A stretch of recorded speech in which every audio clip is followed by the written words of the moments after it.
Hey, my name is Kevin, and I'm a collector. And if you're here, I bet you are too. And I'm going to show you my room. Something most people that create on YouTube don't do. They don't want you to see the room. But I'm doing some spring cleaning. And I thought you might like to see how serious my addiction is. So, as you can see, here's my studio. And I collect a few different things. You might notice all the books.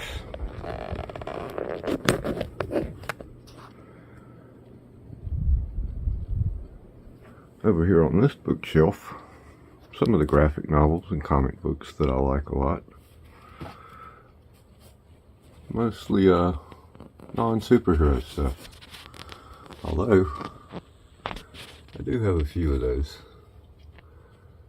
And some of the more highly recommended reading materials, as you would say. You see Watchmen there, and Bone, one of my all-time favorites. Yeah, I got Game of Thrones up here. I read that. Well, maybe one day we'll get to see how it actually ends. I build sets. Baseball, football, some basketball, but mostly just baseball and football. Some are kind of tough to build. Some are not. This is the closet. As you can see, I bet all of you have closets that look something like this. I got sealed Uno Ultimate Marvel Superheroes, unopened Top Series 1 packs that are absolutely worthless because the one guy in it is in freaking prison. We got Hot Wheels matchboxes, things I got on clearance that, I don't know, I might can make a buck off of on eBay. Old CD box sets, look, even some bullets. Ooh, can't put them on camera, I don't think. Lego minifigures, junk that I need to take to kids or something somewhere. Something I showed up and picked up this morning to flip real quick. Double my money. My studio, you will recognize it probably if you've watched before. Some packs I'm going to open in a video I'll make right after I finish this one. The new Hot Wheels 56th anniversary set I picked up at Walgreens, and there's the Chase. I was able to get one of them and two each of all the others. So I'm on the looks for another one of those. And over here, right next to me, pretty much my entire collection of cards. Which, well, other than the sets, which is the main part of the collection. Oh, and look, there's my complete Hardy Boys collection, including the 1920s and 30s editions of the original text before they revised it to remove racial and stereotypes and stuff like that. More comics and other stuff. Just oversized books, some history books, some other stuff I don't read very often anymore. I'll let you figure that one out. My favorite author, Terry Pratchett. I got a wall devoted to him, right next to the Johnny Lightning diecasts, including the 3 Blues Brothers.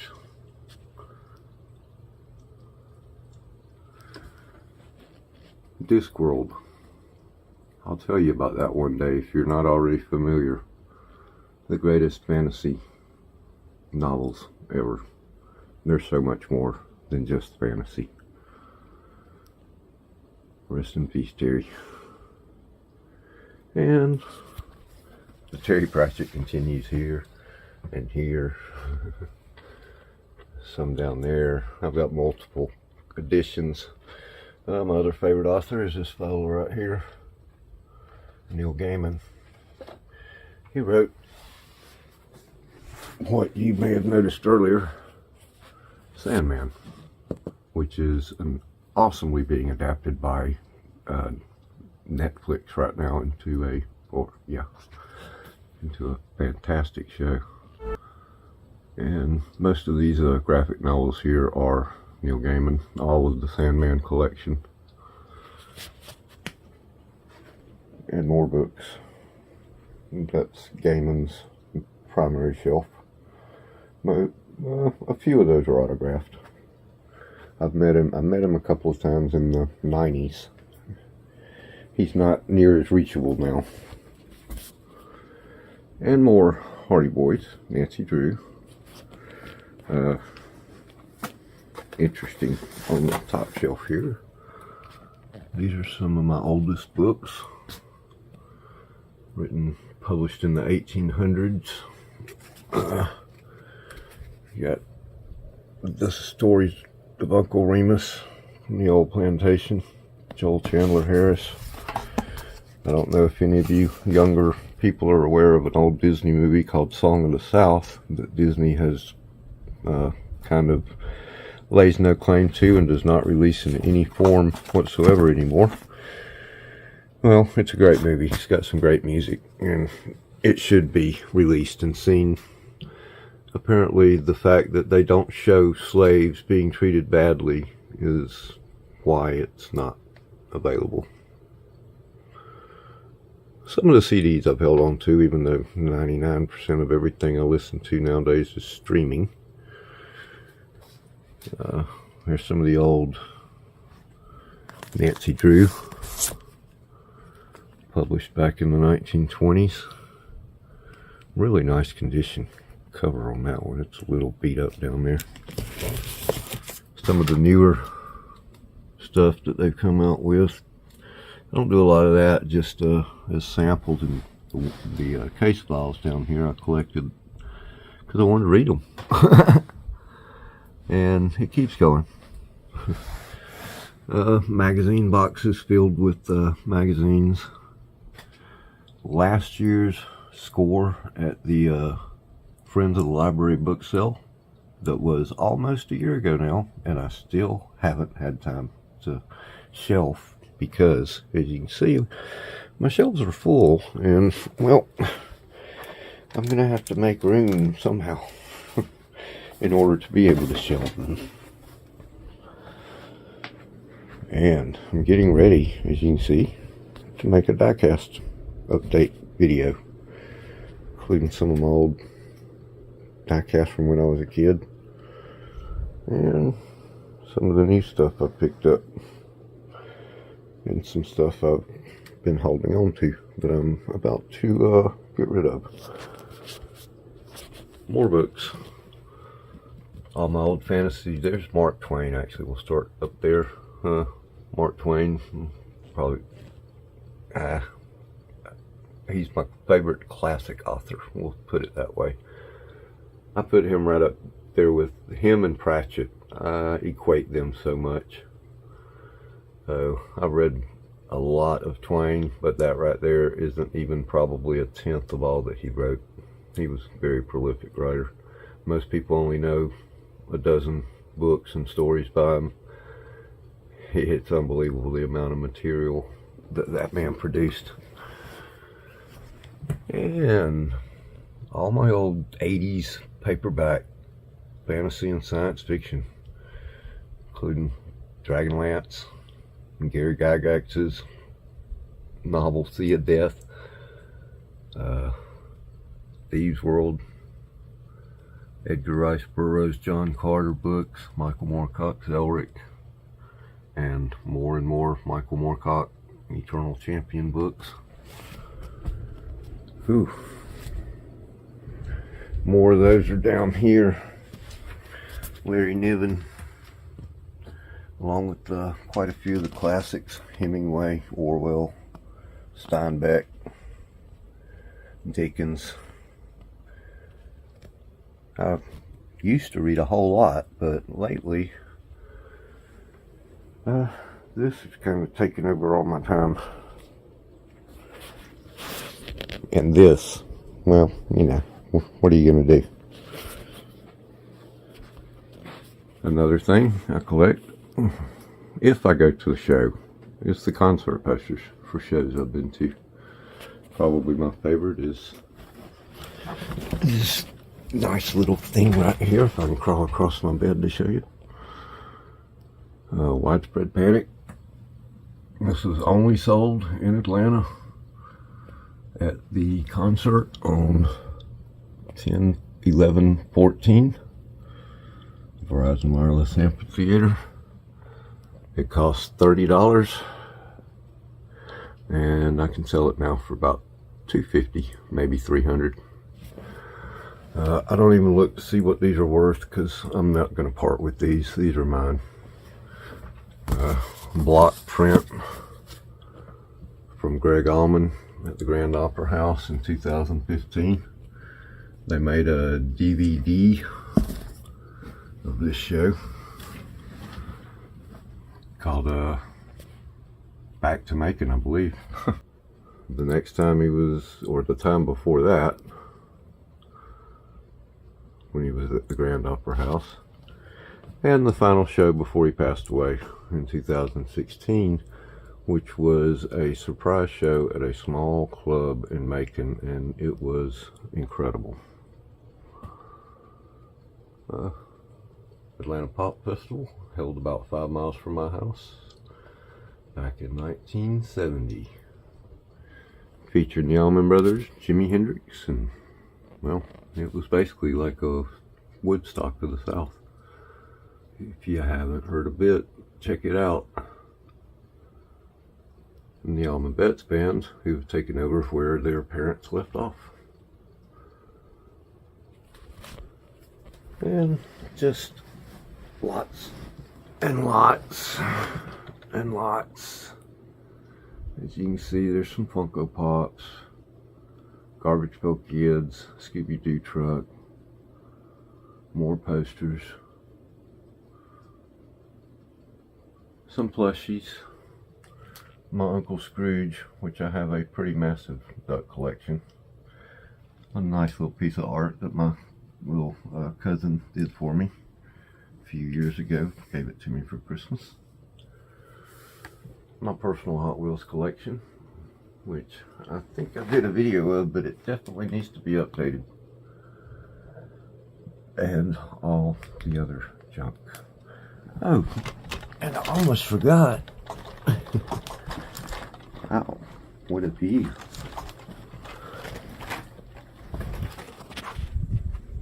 I used to work at a theater, so I've got things like this. 35mm movie trailers, Neil Gaiman Stardust. Scope format, you run that through a projector, if you can find one that still works.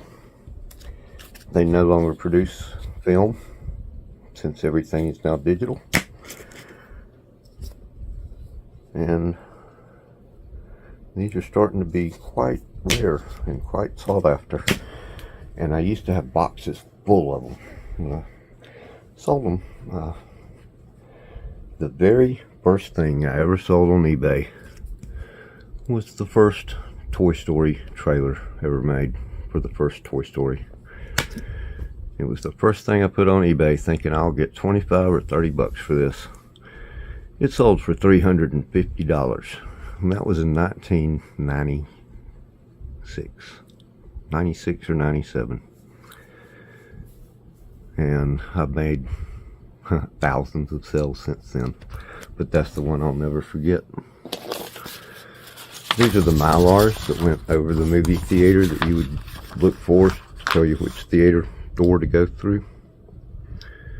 Again, these have been replaced with LED screens that move and all that cool stuff. So these are also obsolete and no longer produced. I've still got quite a few of these. It's always the, see, there's Stardust again. That's one I'll certainly keep. I'll sell the Narnia. Anybody want that? And look at these old albums. These are from my grandmother. some of them. And I've just pulled these out. Now that's one of mine. The Beastie Boys, Paul Revere. Another one, Jackson Brown.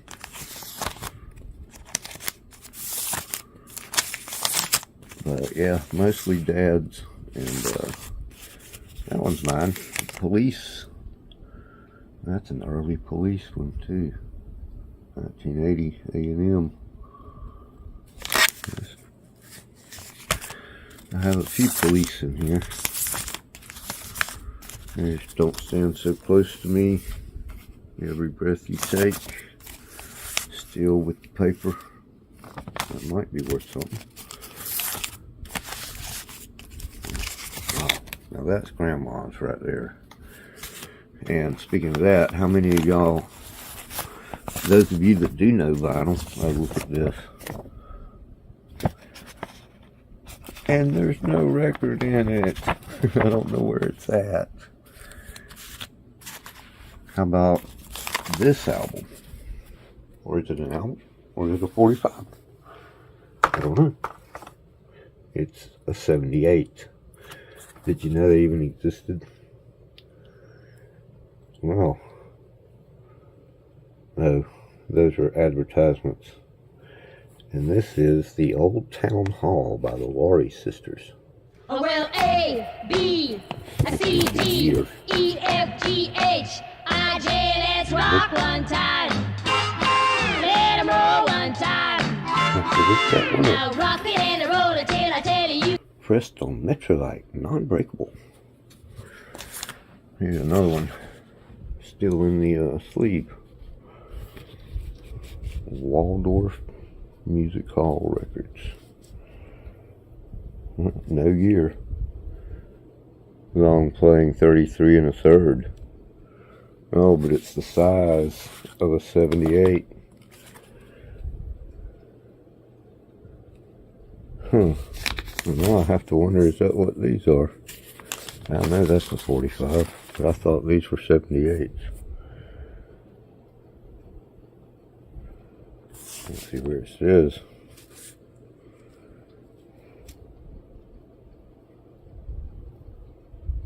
Oh, 45. It's just a big 45. Okay. Well, see, I'm learning stuff as I make a video. Well, there's all the trash. All the junk. Oh, more of my personal collection stashed in the corner. That pile of binders. Yeah, I keep my personal collection in binders. What about it? If you have a problem with it, take it up with that guy right there. He'll take care of you. And yeah, there's some DVDs. And now that I got the mappers out of the way, yeah, I got comics too. You can see here. Oh yeah, this is my favorite.